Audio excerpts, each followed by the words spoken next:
Thank you, Umer, for your introduction. So, can you please explain me what are the difference between the fine element and the fine elements? So yeah, like it's a very necessary when we are dealing with the elements on the DOM and the web page. So Selenium provides us two methods, which is find element and the find elements. So by name itself, we can understand that find element will be returning the one element only, and the find elements will be returning the list of elements. So in find element, what actually happens when we are trying to interact with the element, and if that element is not there, then we will be returning no such element exception. Whereas in case of find elements, where we are returning the list of elements, in that case we will be returning the empty list. So like find elements we can use, so in this way we can use find elements for interacting with the element which are optional. For example, one particular field may be there or may not be there, so we can first check whether the list is empty or having some count greater than zero, then we can interact with the element with that conditioning. So this is how we can, so these two functions are provided by the Selenium WebDriver to interact with the element on the screen. Okay, Umer. So, okay, how do you handle the dynamic web elements in Selenium? So dynamic elements are the elements which does not maintain the unique id, like unique css attribute or the id. So what actually happens is, if we try to catch that, fetch that element, either to find element or whether we want to click on that, it may happen that id has been changed, or the unique attribute that we identified earlier may have changed in the another run. So we need to find out the combination of the attributes which will remain unique. So in this case, what we actually most of the cases, what actually happens is, for example, there is a patterns, like when there is a nodes tree, like when there are nodes or something. So Selenium, web page will automatically generate its own keys, and so as per the different attributes, as per the different data types, these attributes might change, the numbering of that attribute of that id might change. So we need to either find a combination of css attribute which is unique, and or we can use XPath or css selector, and then we can also use the text. For example, if we have something as a text which is unique, then we can also use the text. And this way we can, so like we can also use for loop for identifying, like going through all the elements and finding the unique element through the text of that particular element. So this way we can recently, like with the latest version of Selenium, we can directly use the relative locator as well. Like for example, if there is something which is below the some other locator which is not dynamic, so we can take the reference of the non-dynamic locator and click on that something which is either besides or top right, like on the side of that particular element. So yeah, this way we can handle the dynamic elements. Okay, that's nice. Going to the next. Can you explain the different types of weights used in Selenium? So Selenium basically provides us three types of weight. In case first is implicit weight, then the explicit weight, and then fluent weight. So in implicit weight, what actually happens is, so implicit weight once declared, it applies globally to the entire WebDriver sessions. So whenever we are trying to interact, like using find element, when we are trying to find the element in the DOM, so once we declare the implicit weight, that particular weight will be applicable for all the elements that we are trying to interact with. So, for example, if implicit weight, it has a syntax which is like we can write down by driver dot manage dot timeouts. Then we can call implicitly wait function, and then we can give the duration either in second or minutes, or like whichever we find it suitable.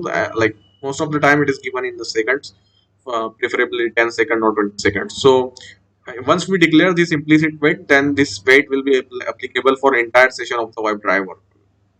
So then there is a explicit weight. So explicit weight is more about conditioning. For example, if you want to click on particular element and you want to make sure that that element is clickable before you click on it, so you provide one condition on the explicit wait syntax, and then you, once that you get the response as it as being clickable, then you can click on it.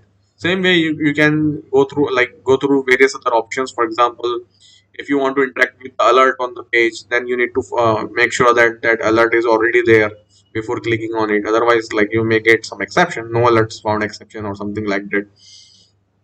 And then there are some other ways whether something is visible or not, something is hidden or not. So this way, like, apart from wait timer, we can also set the condition, particular condition. In case of fluent wait, what will happen, so the third wait is in fluent wait. In case of fluent wait, what we will be doing, it's most like it is the more customizable option of like version of explicit wait. In this case, what we will be doing, apart from giving the time, maximum time, and conditioning, we will also be giving in how many seconds we need to pull the DOM to interact with the, like, check the particular condition on of that element. So this way we can use three weights provided by the Selenium. Okay. So, what is the difference between XPath and CSS selector? So these are the two most commonly used selectors apart from the IDs of the element. If we don't find anything direct which is directly unique, for example name or ID, then we need to switch to some other combination of CSS attributes in the CSS HTML attributes inside our DOM. So what actually happens is, like, for example, so the main difference between XPath and CSS selector is it's how its syntax works. So in case of XPath, uh, which follows a particular syntax, which is like, if we are traveling from parent to child, then we need to like uh, split it with the forward slash in between the parent and the child, and thus we can keep going from the hierarchy, as we can see in the element page of the DOM. And in case of CSS selector, if we are traveling from, so basically in CSS selector we can only go to parent to child, not in the reverse order, child to parent. So but in case of XPath, we can travel both, like, we can all in both way. So in CSS selector, the syntax is like, we will be keeping we will be separating the parent tag and the child tag with the space. So yeah, these are so. And CSS selector, as CSS selector is simple as compared to XPath, and so it is also less time consuming while tracking the element on the web page, whereas XPath is more complicated and more time consuming. So XPath actually provides us some other ways, some more customized method, like contains, which will contains or text, which can give us the text of the particular element. Like, we can directly interact with the text if we are unable to find any other attribute, and also can check, we can also perform the regular expression on the particular text if we don't want to interact with entire text. So yeah, these are the key differences between these two. Okay, man, that's good. So, can you please share your screen? Okay, just give me a second.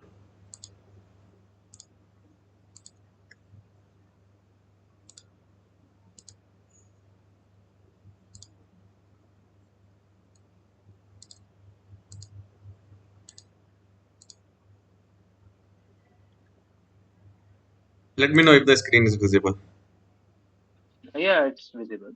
Mhm. So, Umir, can you please write a code to shortlist the strings, shortlist of string? You mean sorting the screen, list of the string, right? Yeah, correct. Okay, thanks for clarification. So let me take one list first. So Yeah, you can first write the code, and after that you can explain it. okay, sure. Just give me a second. I will write down.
So yeah, I'm done with my code. So let me explain what I have written. So I took one list, arrays as list, and then I took some random strings which are not in order as of now. So as you can see, so what I did is I used the Java 8 functionality of a stream. On that list, I applied a stream, and then I called a sorted function. And through collect function, I collected them again to the list. So you can see like list of string is sorted now. Yes, yes, I can see.